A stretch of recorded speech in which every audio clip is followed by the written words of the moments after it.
పెద్ద పేరు ఉంది, యాక్టింగ్ కెపాసిటీ ఉంది, డబ్బులు ఉన్నాయి, కుటుంబం ఉంది, బిడ్డలు ఉన్నారు. నా కోసం మాట్లాడట్లా. అన్నీ వదులుకొని ఎందుకు వస్తున్నానంటే నా కుటుంబం అనుకున్నాను. మన వాళ్ళందరూ మన తెలుగు జాతి మన కుటుంబం అనుకొని వచ్చాను. నేను తగ్గున్నాను యాక్చువల్లీ. మొన్నదాకా అందరూ సలహాలు ఇచ్చారు నాకు, నువ్వు ఎలా నిలబడాలి, ఎలా చేయాలని. అందరూ వైసీపీకి వెళ్ళిపోయారు. ఈరోజు పవన్ కళ్యాణ్ దగ్గర అన్నీ వస్తాయి ఐడియాలు. సీట్లు ఎన్నా తెలియదబ్బా నాకు. అన్నీ ఒకటి కాదు. నేను అనేది ఏంటంటే, నువ్వు రిజర్వేషన్ గురించి మాట్లాడినా, ఏమి మాట్లాడినా పద్ధతి ప్రకారం మాట్లాడండి. పింక్ డైమండ్ లాగా టీడీపీ ఆ ప్రభుత్వం ఉన్నప్పుడు ఒకలాగా, ఈ ప్రభుత్వం ఉన్నప్పుడు ఒకలాగా మాట్లాడకండి. నేనే ఉన్నా స్టీల్ ప్లాంట్ గురించి, వైజాగ్ స్టీల్ ప్లాంట్ గురించి. నేను భారతీయ జనతా పార్టీ ప్రధానమంత్రి గారితో అందరితో నాకు చక్కటి బంధాలు ఉండి కూడా స్టీల్ ప్లాంట్ దగ్గరికి వచ్చినప్పటికీ నా అభిప్రాయం చాలా బలంగా తెలియజేస్తాను. ప్రజా సమస్యను తీసుకెళ్ళగలిగా. అక్కడ నేనే సన్నాయి నొక్కల. అందుకని ఈ రోజున మనకు కావాల్సింది కన్వీనియంట్గా మాట్లాడే వ్యక్తులు కాదు, నిలబడే వ్యక్తులు కావాలి. అలాంటి నిలబడే వ్యక్తి ఈ రోజున జంగాల శ్రీనివాసులు గారు వచ్చారు. వారి అబ్బాయిలతో మాట్లాడారు, వారి బ్రదర్ శివ గారితో మాట్లాడారు, జగన్ గారితో, మదన్ గారితో మాట్లాడారు. వాళ్ళు నలుగురితో కూర్చొని ఒకటే చెప్పాను, నేను నా కోసం చేయట్లేదు ఇది, మీరు కూడా మీ కుటుంబం కోసం కాదు, ఇది ఒక చిత్తూరు జిల్లా కోసం కాదు, ఒక నియోజకవర్గం కోసం కాదు, రాయలసీమ ఆంధ్ర రాష్ట్రం కోసం మనం కలిపి చేయాలి. ఏ వర్గాలైతే దెబ్బతున్నాయో, ఏ వర్గాలైతే అణిగిపోతున్నాయో వాటి వెంట మీరు నిలబడండి. మేము కలిసికట్టుగా ఉందాం. రౌడీజం చేస్తూ ఉన్నారు. నేను మనం చెప్పింది, వీళ్ళు రౌడీలని చెప్తా ఉంటారు. ఏం రౌడీలు వీళ్ళు?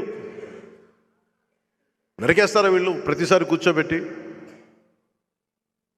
నేను మిమ్మల్ని రెచ్చగొట్టట్లా, భయపడద్దని చెప్తున్నా. ఎందుకంటే ఇంత సంఖ్యాబలం ఉన్న కులాలు చాలా ఉన్నాయి అక్కడ. కొద్దిమంది చేతుల్లోకి మీరు ఎందుకు వెళ్ళిపోతారు? భయపడాల్సిన అవసరం ఏముంది? మన బలహీనత ఐక్యత లేక, సంఖ్యాబలం ఉన్న కులాల్లో ఐక్యత లేక జగన్ గారి మనుషులకి మీరు ఊడిగం చేస్తూ ఉన్నారు. ఇది మారాలి. 2024కి ఇది మారాలి. ఆ ధైర్యం మనం అతను తిట్టద్దు, అతన్ని తిట్టాల్సిన అవసరం కూడా లేదు. అతన్ని మనం ఎన్ని వర్బల్ డయరీ అంటాం, మనం ఎన్ని తిట్టినా, ఎన్ని అనుకున్నా, చప్పట్లు కొట్టినా, నన్ను సీఎం అన్నా మారదు. మీరు మీ స్థాయిల్లో మీ కుదిరినంత మీరు ఎదురు తిరిగితే అప్పుడు మార్పు వస్తుంది. మనం నా దగ్గర గుండెలు చించుకొని వీరంగాలు చేస్తే సరిపోదు. నేను మీ దగ్గర తక్కువ మాట్లాడతాను, నేను ఎక్కువ మాటలు చెప్పను, తొడలు కొట్టుకోను, గుండెలు చరుచుకోను, జబ్బలు చరుచుకోను, చొక్కాలు ఇట్లా మడత పెట్టను జగన్లాగా. అవసరమైనప్పుడు నిలబడతాం అంతే. ఎందుకంటే సినిమాలు చేసి విసుగు ఉంటుంది. వీళ్ళందరూ సినిమాలు చేయగానంటే వెనకాల రికార్డింగ్లు వేసుకుంటూ ఉంటారు వీళ్ళు. అలాగే వీళ్ళకి రికార్డింగ్లు ఎక్కువైపోయినాయి. ఆ KGF సినిమా పుణ్యం, పుష్ప సినిమా పుణ్యం అని రికార్డింగ్లు ఎక్కువైపోయినాయి. నేను మామూలుగానే పంచె కట్టుకొని ఏదో మన సాంప్రదాయం ప్రకారం వస్తాం. వీళ్ళు అలా కాదు, వెనకాల మామూలుగా రికార్డింగులతోటి. నేను సినిమాల్లో కూడా చేయను ఇంత తమాషా. పంచి డైలాగులు మళ్ళీ వీళ్ళకి సరిగ్గా ఒక సంస్కృత శ్లోకం ఇస్తే నోరు తిరగదు వీళ్ళకి, వీళ్ళు పంచి డైలాగులకి. సరే చెప్దాం. నేను రాజకీయాలు రావడానికి కాపులు కారకులు కాదండి. నేను ఎవరు అనుమతి తీసుకోవాల్సిన పని లేదు. రాజకీయాలు నా ఇష్టం అండి. మొలతాడు లేనోడు, లాగు లేనోడు నాకు రాజకీయ పాఠం చెప్తా ఉన్నాడు. చాలా తప్పు. నేను మా పత్తిపాడు నియోజకవర్గ ప్రజల పిచ్చతోటి రాజకీయాలకు వచ్చాను. ఇప్పటికే వారి పిచ్చే ఈరోజు గుర్తొస్తుందండి. వారి పిచ్చతోటి ఎన్నో ఉద్యమాలు చేశానండి. కాపుల కోసం చేశాను, దళితుల కోసం చేశాను. నక్సలైట్కి సహకరించారని కేసు పెడితే అందులో 2-3 కులాలు కూడా ఉన్నాయండి. దళితులు ఉన్నారు, ముస్లిమ్స్ ఉన్నారు, ఇతర వర్గాలు కూడా ఉన్నారండి. వారికి కూడా సహాయపడ్డాను. ఇంకో విషయం చెప్తా ఉన్నాను. మనలో ఎన్నికలు వచ్చేయండి. ఎల్లప్పుడు మంట ఓసీ అయిందండి. బీసీ వర్గాల్లో దత్తులు గారు గెలిపించానండి. 10,000 మెజార్టీతో గెలిపించాను. అలాగే రెండోసారి మళ్ళీ ఓసీ అయిందండి. దళితుల్ని ఓసీలో మండపేషణ చేశాను. ఇంకొకసారి సర్పంచ్ పదవి ఓసీ వస్తే బీసీ వర్గాన్ని గెలిపించానండి. సెంట్రల్ బ్యాంక్ వచ్చేటప్పటికి బొడ్డు భాస్కరరావుకి మెట్లేశానికి పోటీ వస్తే భాస్కరరావు చేశాను. నేను నా వర్గాన్ని, నా మనుషులు కాపాడుకోవడం కోసం ఏదైనా చేస్తానండి. అక్కడ కులం కాదని నా వర్గం ముఖ్యం. రకరకాల పోస్టింగ్లు పెడతా ఉన్నారు, తెలియక పెడతా ఉన్నారు.